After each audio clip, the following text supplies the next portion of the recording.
videotape myself all the time. What is your favorite Taco Court franchise? I gotta say, Netflix. That's the thing. Someone did that. Yeah, doing it. which I feel like they had to like somehow copyright it or trademark it, like because that was genuinely like I think as they mentioned in the show, it's like it actually is a good idea.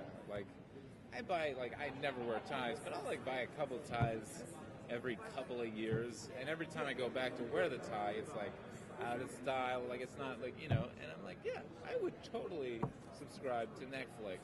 And apparently it is out there somewhere, but it's not the real one, all right? The real one is fictional. You cannot use the idea for real. So Netflix, and I guess there's one coming up that I won't mention what the business is, but in a few weeks, Taco's running a really interesting business out of his truck. Taco's truck was my second favorite, I think. Anyway. Where did you come up with the birthday song and the vaginal hubris song?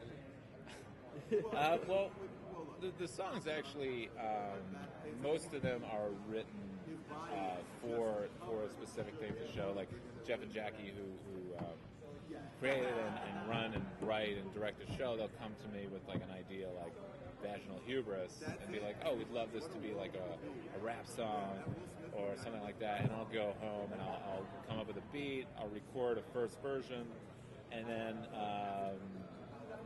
we go back and forth with lyrics and everything, and it's like a collaboration. So vaginal hubris specifically was Jeff and Jackie came up with that concept, and and then I write the music around it. The birthday song was a song that I wrote about 2 or 3 months before we shot the pilot, and Jeff and Jackie were open to having an insane song like that sung in front of children, which was one of the more awkward moments of my life. Up to that point, and there have been plenty since then on the league. And yeah, that was just a sort of fun coincidence that I had this song and that they had a bunch of kids for me to sing it in front of. Because Taco is the stoner of the group, do you ever worry about how to keep him charming without? Because if he gets too stupid or too pricky, he's gonna lose that thing that makes him so enjoyable to watch. I agree. Well, there's an upcoming episode where Taco gets not high for the first time. Yes, and he becomes a real dick and the most unlikable character on television. So I think the marijuana sort of helps Taco be likable. And it's marijuana. It's not like he's on meth or bath salts or anything. I think that could spiral down. Maybe an upcoming episode. I'm not sure. But I think the weed helps him be likable. Because he also doesn't have a soul. So the weed at least lightens that up a little bit. Anything? In the episode we saw in the panel, we almost got a quasi-Taco origin story.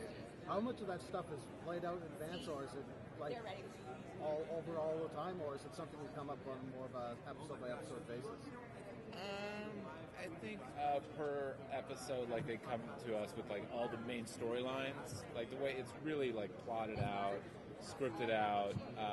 The dialogue is improvised, so a lot of the major happenings in the show are written down, and we get to come in there and throw in a dick joke or two, and explain things in our own words and kind of play around. And sometimes when we rip on Andre, it's just always improvised, or most of the time. It's oh, Paul's wearing this ridiculous hat. Let's film 15 minutes of us making fun of him, and then and it usually ends up being 3 or 4. The best jabs remain. That's what he just said. He's like, I constantly get shit upon. Oh, yeah. No, we do a lot of shitting on Andre, and it's so much fun.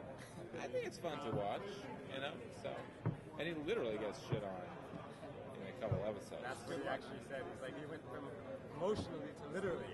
Yeah. It's poor Andre. We feel bad for him. And it's not really. Too bad. Not really. It's so much fun. Has there been any?